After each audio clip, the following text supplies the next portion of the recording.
Seruan untuk menghentikan program makan bergizi gratis atau MBG semakin menggema di ruang publik ataupun di dunia maya. Baru saja pada Jumat 12 Juni 2026 dan Sabtu 13 Juni 2026, ratusan mahasiswa dan masyarakat sipil di berbagai daerah berunjuk rasa menuntut pemerintah menghentikan program MBG. Masyarakat menilai salah satu program unggulan pemerintah Prabowo Gibran ini lebih banyak korupsi daripada fungsinya.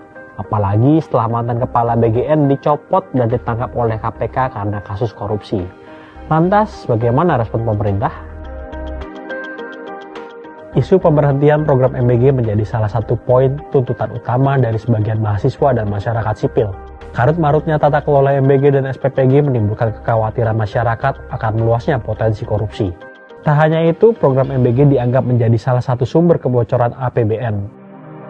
Menteri Koordinator Bidang Pangan Zulkifli Hasan pada Kamis 11 Juni 2026 mengungkapkan laporan jumlah Satuan Pelayanan Pemenuhan Gizi atau SPPG atau dapur MBG membengkak sebanyak 6.877 titik, lebih banyak dari yang direncanakan. Ia membeberkan pembengkakan tersebut terjadi akibat jual beli titik SPPG yang menyebabkan kerugian negara yang fantastis. Bengkak 6.877 titik. Ya, laporan Ibu Nani tadi barusan. Kalau 6.877 penambahan, kalau 6 juta satu hari, maka 1 tahun ada 1 bulan.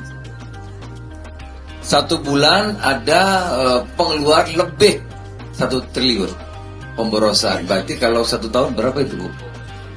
12 triliun. Ini yang maka perlu penataan untuk ditata agar bisa diperbaiki. Merespons gelombang unjuk rasa penghentian program MBG, Kepala Badan Komunikasi RI Muhammad Kodari melalui keterangan tertulis pada Sabtu 13 Juni 2026 menegaskan bahwa program MBG akan tetap berjalan.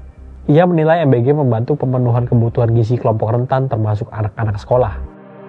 Kodari menyebut Kepala BGN Nanik Sudaryati Deyang sedang mengevaluasi menyeluruh pelaksanaan program MBG, termasuk menghentikan sementara seluruh pembangunan serta persiapan Satuan Pelayanan Pemenuhan Gizi atau SPPG yang belum beroperasi.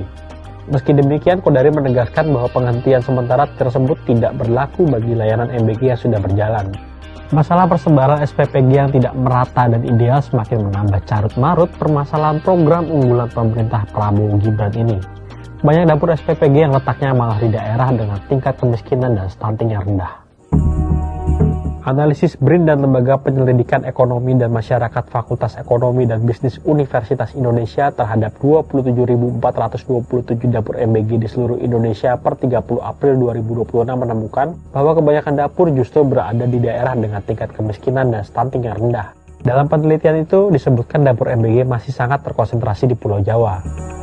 Jawa Barat memiliki jumlah dapur paling banyak yaitu 6.281 dapur, diikuti Jawa Tengah sebanyak 4.289 dapur, dan Jawa Timur 3.996 dapur.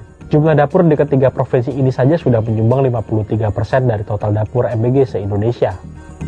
Sementara itu daerah dengan tingkat kemiskinan dan stunting yang tinggi seperti di 6 provinsi di Pulau Papua, jumlah dapur MBG-nya sangat sedikit.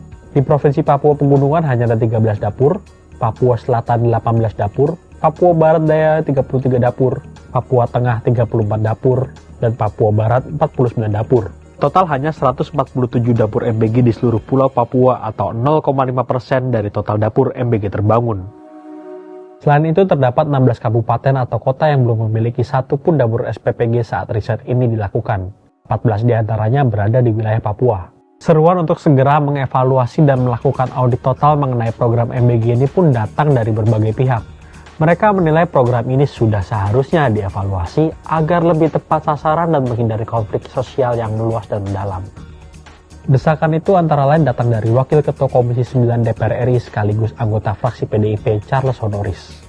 Ada pembengkakan jumlah titik ya hingga tidak terkendali jumlahnya dan sampai menimbulkan potensi pemborosan anggaran dalam jumlah yang sangat besar, maka ini menunjukkan adanya persoalan mendasar dalam perencanaan dan juga tata kelola program MBG. Dan yang harus dilakukan sekarang bukan sekedar klarifikasi, tetapi juga pemerintah harus melakukan audit secara menyeluruh. Saya juga berharap pemerintah akan membuka secara transparan bagaimana proses penentuan titik selama ini Selama 2 tahun program MBG ini berjalan, ada aja masalahnya. Mulai dari keracunan, lokasi SPPG di tempat yang gak ideal, pemilik SPPG yang berulah, kasus korupsi yang menjerat ex-kepala BGN, hingga pembengkakan jumlah SPPG. Bagaimana menurut sahabat Kompas tentang program MBG ini?